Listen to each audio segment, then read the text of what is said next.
Today, I'm gonna be going over 3 money mistakes that you need to avoid in your 20s, along with some actionable steps that you can take if you just happen to fall into the trap. Being that I'm 22 now, I feel like I experienced a lot of real world problems, especially financially. I've had the negative account balances, I've had the accounts and collections, I've had the bad credit score, and I was blessed to come to my senses and become financially literate early.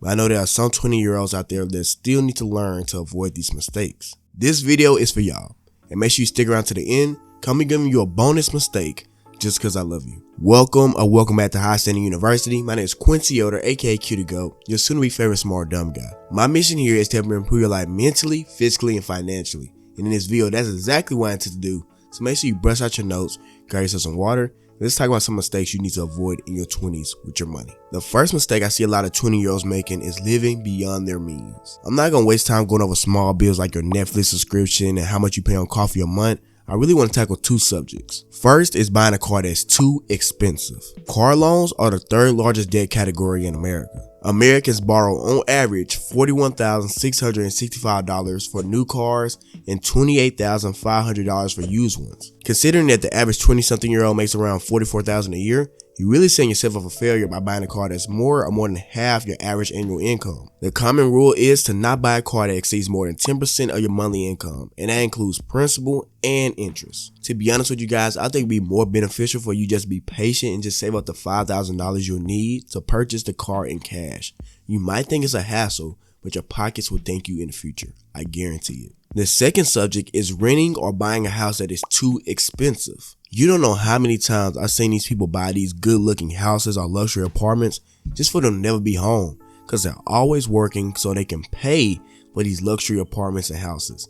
It's the weirdest cycle in the world to me. Your 20s are a time for you to put your head down and eat shit. So for you to put your financial independency on the line just to impress other 20-year-olds that don't have shit their damn self, it's kind of weird. The common rule for this is not to let your housing expenses exceed more than 33% of your income. But if you're in your 20s, I really don't want you being more than 25%. This will give you a good nest egg so you can start investing your money later. And this segues perfectly into the next mistake I see a lot of 20-year-olds making, which is not investing.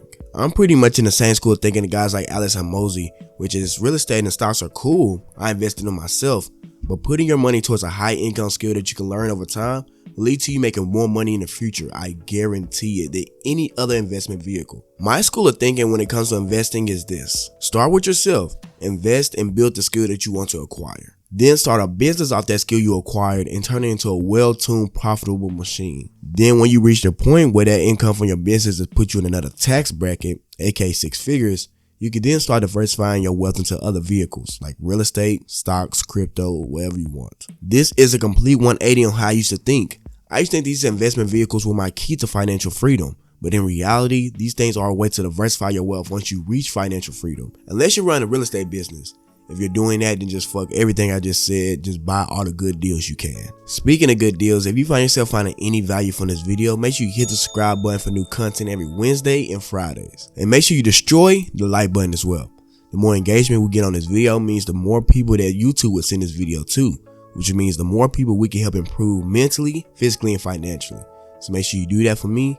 Let's get back into the video. The third biggest mistake you need to avoid in your 20s is accumulating debt. First, let's talk about student loans. Forbes states that Americans owe on average $29,000 in student loan debt, which is insane considering that most 20-somethings just go to college because it's the social norm, not because they want a well-paying job. And disclaimer, I'm not one of those YouTubers that's just gonna blurt out, colleges are fucking scam, it's the worst thing in American history, blah, blah, blah, blah, blah. Because while it's true that you can make good money not even going to college or going to a trade school or just getting your CDL, it's also true that people with a bachelor's degree make on average 20% more than people with a high school diploma. The key is to do your research. Ask yourself, what do you want to do with your life and does it require college? If the answer is no, then you might want to reconsider going to college in the first place. If the answer is yes, you need to do two things. A, make sure there is a good return on your investment while making sure that you get a good annual salary every year. And two, you need to see if you can go to community college first, just to take the dent out of your pockets when it comes to taking out debt. Don't be one of those people that go to college for 4 years for general studies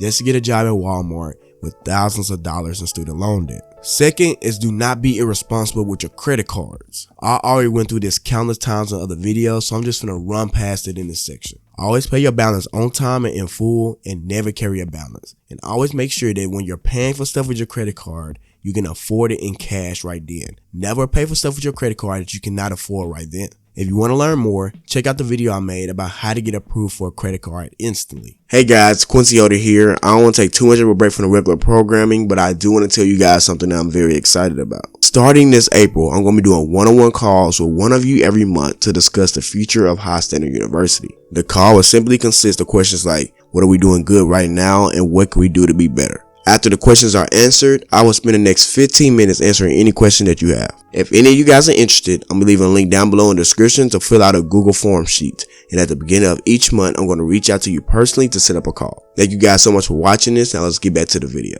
Alright guys, I promised you one more mistake that you need to avoid in your 20s. And this one you need to avoid for your financial and mental well-being. Mistake number 4 is you need to stop spending money on toxic vices. You don't know how many times I've seen people make excuses for why they can't save up a certain amount of money or invest in a certain project. But you see these same people every month paying for porn, paying for weed, paying for bottles, and paying for takeout. These toxic vices are killing your financial well-being, not because you're only losing money, but you're also losing time. You only live once, and if you're watching my channel, you obviously have the ambition to be great. You have to ask yourself, what's your ideal self in 5 years? And if your ideal self is not drinking, smoking, or watching porn, you need to do something to change the way you're living now. Just imagine if you took that $150 that you spent on weed every week and put it towards the house that you're trying to buy, or put it towards the car you're trying to buy in cash. Imagine how much faster your saving rate will go. Avoid these mistakes in your 20s and set yourself up for financial stability and freedom in the future. Now, if you guys want to follow me on social media, I'll be leaving all the links down below in the description. I appreciate everybody that watched this video to the end, and I'm gone. Peace.